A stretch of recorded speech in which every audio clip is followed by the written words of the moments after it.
সরকারি হাসপাতালের স্বাস্থ্যসেবার খবরাখবর জানাতে খুলনা থেকে যুক্ত হচ্ছেন সহকর্মী রফিউল ইসলাম টুটুল, আর বরিশাল থেকে যুক্ত হচ্ছেন সহকর্মী মেহেদি হাসান। মেহেদি এবং টুটুল, আপনাদের দুজনকেই স্বাগত। প্রথমে খুলনার খবর জানবো সহকর্মী টুটুলের কাছ থেকে। টুটুল, খুলনার হাসপাতালগুলোতে চিকিৎসার মান কেমন দেখছেন? সেখানে রোগীদের কোনো অভিযোগ আছে কিনা? চিকিৎসকরা বা কি বলছেন?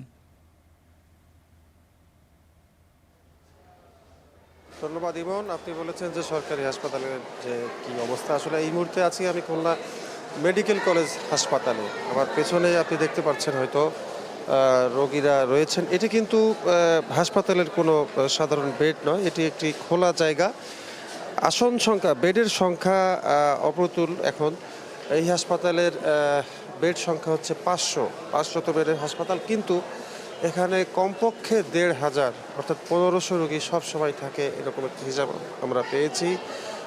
৩ গুণেরও বেশি ধারণ ক্ষমতার বেশি সবসময় রোগী থাকেন, এবং এভাবেই কিন্তু মেঝেতে খোলা জায়গায় রোগীদের চিকিৎসা নিতে হচ্ছে, এবং সেটি কিন্তু একদিন বা 2 দিন নয়, 8 দিন, 10 দিন, 15 দিন পর্যন্ত এরকম বাইরে থাকতে হচ্ছে। তারপরে হয়তো বেড পাওয়া যায়। এছাড়া অন্যান্য আরও বেশ কিছু সমস্যা রয়েছে। ডাক্তার, যারা চিকিৎসক রয়েছেন তাদেরও সংখ্যা কম।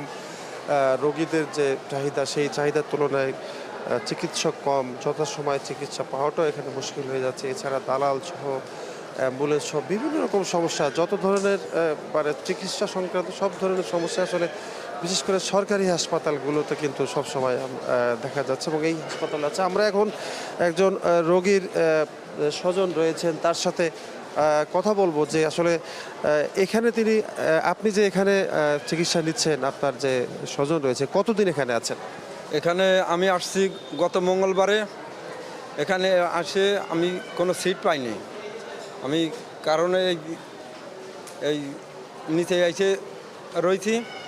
আচ্ছা, আপনি এই যে বাইরে আছেন, মানে মেঝেতে চিকিৎসা নিচ্ছেন, কিন্তু চিকিৎসকরা কি আসছেন ঠিক? হ্যাঁ, চিকিৎসকরা আসছে ঠিক মতন, এসে দেখাশোনা করতেছে, ওষুধ পানি দিচ্ছে। রুগীও আল্লাহর রহমতে আপনাদের 10 জনের দোয়া একটু সুস্থ হয়েছে। আশা করা যায় আজকে আমরা রিলিফ নিয়ে ছুটিতে বাড়ি যাব।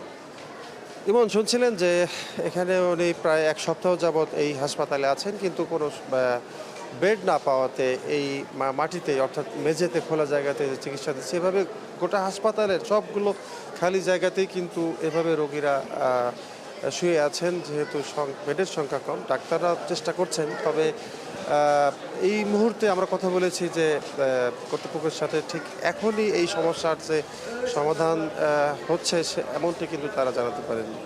এমন টুটুল, আপনাকে অসংখ্য ধন্যবাদ। বরিশালের খবর জানবো সহকর্মী মেহেদির কাছ থেকে। মেহেদি, আপনি শেরেবাংলা মেডিকেল কলেজ হাসপাতালে আছেন। সেখানের চিকিৎসায় রোগীরা আসলে কতটুকু সন্তুষ্ট আছেন এবং চিকিৎসা সেবা ঠিকমতো দেওয়া হচ্ছে কিনা, সব মিলিয়ে জানাবেন।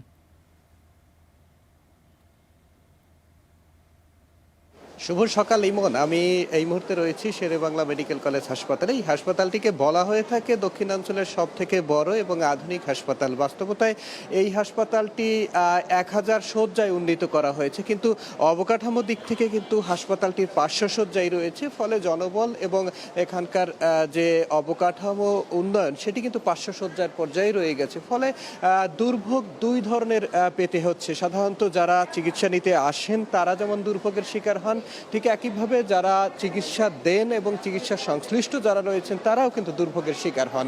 এখন পর্যন্ত হাসপাতাল থেকে আমাদেরকে যে তথ্য জানানো হয়েছে যে এই হাসপাতালে কর্মরত 570 জন চিকিৎসক, কর্মকর্তা, কর্মচারীর মধ্যে কিন্তু 240টি পদই খালি রয়েছে, এবং সবথেকে বড় যে খালি যে জায়গাটি রয়েছে সেটি হচ্ছে এখানে চতুর্থ শ্রেণীর কর্মকর্তা কর্মচারীর যে পদ, সেটি একটি বিশাল অঙ্কের খালি রয়েছে। ফলে রোগীদের যে সামাল দেওয়ার যে জায়গাটি, সেটি কিন্তু এখানে পদে পদে বিঘ্নিত হয়ে থাকে। আমরা হাসপাতাল ঘুরে যেটি দেখেছি যে এই হাসপাতালে যেহেতু বরিশাল বিভাগের 6টি জেলা থেকেই রোগীরা এসে থাকেন, ফলে এই হাসপাতালে শয্যার থেকেও অনেক বেশি রোগী হাসপাতালের মেঝেতে, বারান্দায় কিন্তু তারা থেকে থাকেন।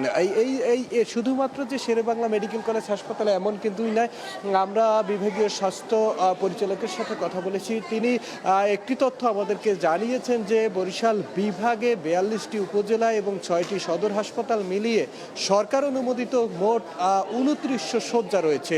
একটি চিত্র যদি বলি যে গতকালকেই কিন্তু আমি যে এই 1000 শয্যার হাসপাতালে রয়েছি, এখানেই কিন্তু 3000-এর বেশি রোগী ভর্তি রয়েছে। ফলে দক্ষিণাঞ্চলের স্বাস্থ্যসেবা কিন্তু এক ধরনের ভঙ্গুর অবস্থার মধ্য থেকে যাচ্ছে। এখানে যারা চিকিৎসা দিচ্ছেন তারা যেমন লড়াই করছেন, যারা চিকিৎসা নিতে আসছেন তারাও লড়াই করছেন। ফলে যে সুষম যে চিকিৎসা সেটি কিন্তু এখন পর্যন্ত এই অঞ্চলের মানুষ নিশ্চিতভাবে পাচ্ছে না। মেহেদী, আপনাকে অসংখ্য ধন্যবাদ।